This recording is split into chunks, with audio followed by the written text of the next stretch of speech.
নদিয়ার রাষ্ট্রীয় উদ্যানের নবরূপের সৌন্দর্যায়নের উদ্বোধন পশ্চিমবঙ্গ সরকারের রাষ্ট্রমন্ত্রী তথা স্বাধীন দায়িত্বপ্রাপ্ত বন দপ্তর মন্ত্রী বীরবাহা হাঁসদা।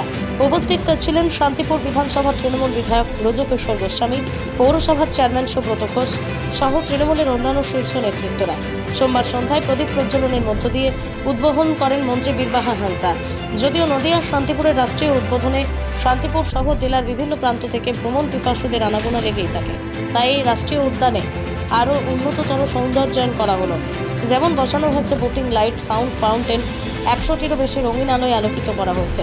অন্যদিকে মন্ত্রী বীরবাহা হাঁসদাকে পুষ্পস্তবক উত্তরীয় পরিয়ে সম্মাননা জানান অনুষ্ঠানে আগত বিশিষ্টজনেরা। Only 50 meters from Palpara railway station and 1.5 kilometer from National Highway, Palishuri Supermarket Complex, the largest market complex in Nodia district. 1, 2, 3, 4 BHK flats starting from 11.99 lakhs. Instant bank loan.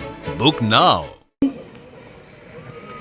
শান্তিপুরে আজ এই শুভ উদ্বোধনে সবার প্রথমত আমি ধন্যবাদ জানাবো আমাদের সকলের প্রিয়, আপনাদের তো অবশ্যই এখানকার এমএলএ। উনি আমার সাথে 2-3বার যোগাযোগ করেছিলেন এবং ওনার যে ডিমান্ডটা ছিল যে এখানে একটা পার্ক বহুদিন ধরে এইভাবে পড়ে আছে, এটাকে যদি একটু ভালোভাবে সাজানো যায়। এবং অসংখ্য ধন্যবাদ এই জন্যই জানাবো যে ফরেস্টের একটা জায়গাকে উনি সুন্দরভাবে সাজানোর জন্য আমাদের কাছে এসেছেন এবং আমরা যতটা পেরেছি আমাদের দপ্তর থেকে ওনার সহযোগিতা করার চেষ্টা করেছি এবং শান্তিপুরের মানুষের জন্য আমরা এটা উৎসর্গ করতে পেরেছি, তাই ধন্যবাদ জানাই। এখানে উপস্থিত আমার দপ্তরের সমস্ত আধিকারিক থেকে আরম্ভ করে আমার দপ্তরের সমস্ত সহকর্মী যারা আছেন এবং এখানে উপস্থিত পৌরপিতা থেকে আরম্ভ করে আমার কাউন্সিলররা আছেন, সবাইকে যথাযোগ্য স্থানে সম্মান এবং সামনের সারিতে বসে থাকা মানুষজন বড়দের প্রণাম, ছোটদের ভালোবাসা জানাই। আমার ফরেস্টে একটু ব্যক্তিগত কারণে খুব ভালো লাগে, কারণ ফরেস্টের জঙ্গলের মাঝখানে আমার বাড়ি, জঙ্গলের আশেপাশে বড় হওয়া একজন মানুষ আমি, এবং বাবাও নাম ভালোবাসে জঙ্গলের ফুল লিখেছেন, আমার নাম বীরবাহা হাঁসদা।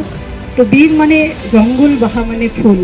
তো সেই কারণে কোথাও যদি ফরেস্টের কোনো জায়গা সাজানো গোছানো হয় এবং গাছপালা একটু লাগানো হয় আমার খুব ভালো লাগে, কারণ আমার মনে হয় যে জঙ্গল যদি বাঁচে তাহলে হয়তো আমিও বাঁচবো, আমার নামটাও বাঁচবে। তাই অসংখ্য ধন্যবাদ জানাবো এই উদ্যানটাকে যারা রক্ষণাবেক্ষণ করছেন, এই উদ্যানটাকে যারা বাঁচিয়ে রেখেছেন, সবাইকে।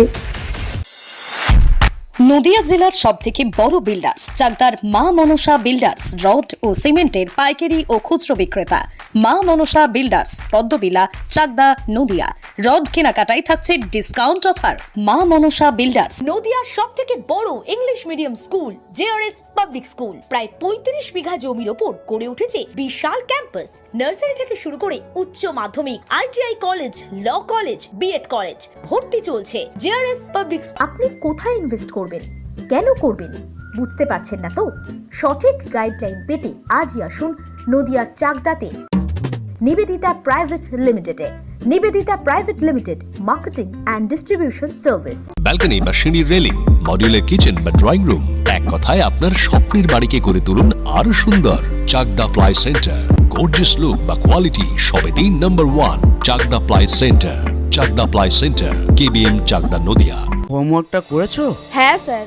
এ বাবা, ভুল করেছো কেন? চোখে কেমন ঝাপসা দেখছি, লিখতে আর পড়তে খুব সমস্যা হচ্ছে। চাকদার মডার্ন অপটিক্স থেকে ভালো চোখের ডাক্তার দেখিয়ে নাও। প্রতিদিন প্রকৃত চোখের ডাক্তার ও দৃষ্টি বিশেষজ্ঞ মডার্ন অপটিক্স, চাকদহে। স্যামসাং, জিও,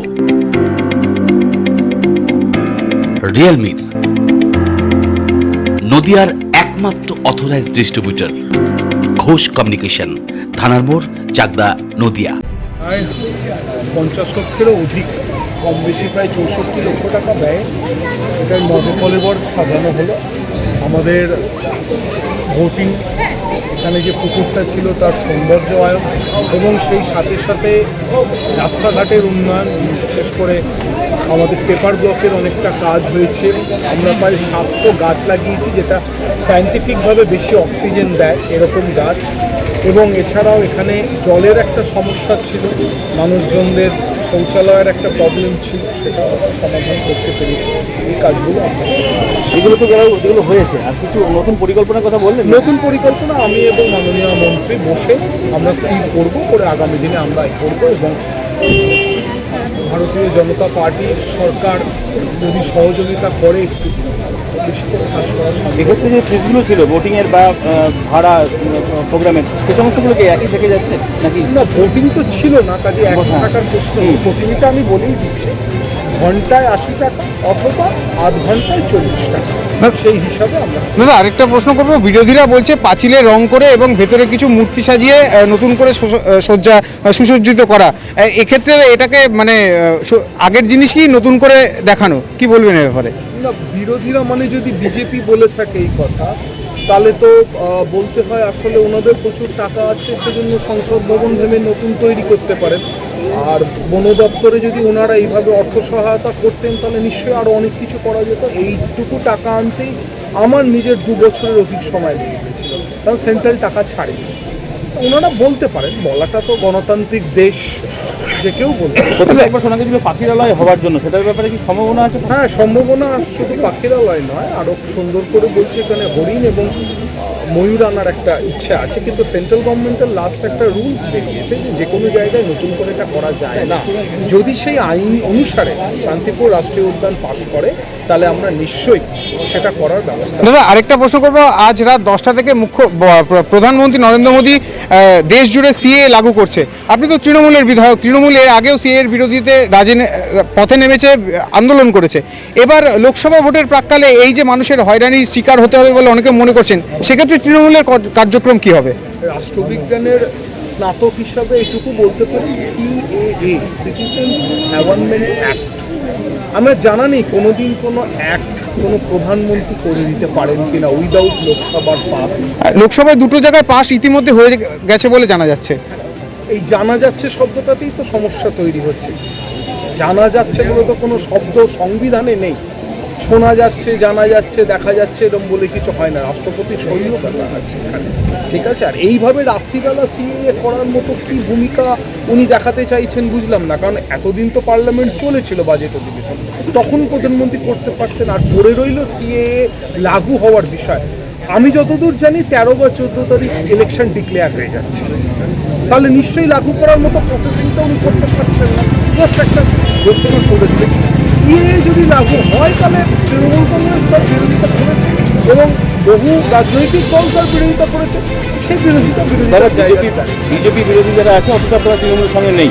আমি বলতে চাইছি আইএসএফ কিংবা কংগ্রেস আপনারা রাস্তায় আন্দোলন করছেন, কিন্তু প্রকৃতপক্ষে আদালতের দ্বারস্থ হননি কিংবা কোনো ন্যূনতম মামলা পর্যন্ত করেননি, এটা কি ঠিক? আপনি যে দুটো দলের কথা বললেন, আইএসএফ, মূলত আইএসএফ বলতে যার ছবিটা ভেসে ওঠে, দাদা এই ভিডিওগুলো করবেন। একটা বিষয় আমি বলি যে নওশাদ কতটা বিজেপি বিরোধী আর কতটা তৃণমূল বিরোধী, সেটা আগামী দিনে আপনারা এটা করবেন পাবেন। আর কোনোটা আমরা কেস করব আর কোনটা করব না, তার জন্য দলের সুপ্রিমো রয়েছেন, আমাদের পলিটিক্যাল লিডার রয়েছেন, সাধারণ সম্পাদক রয়েছেন, তারা করবেন। কথায় কথায় আদালতে যাওয়াটা বিজেপির স্বভাব, আমাদের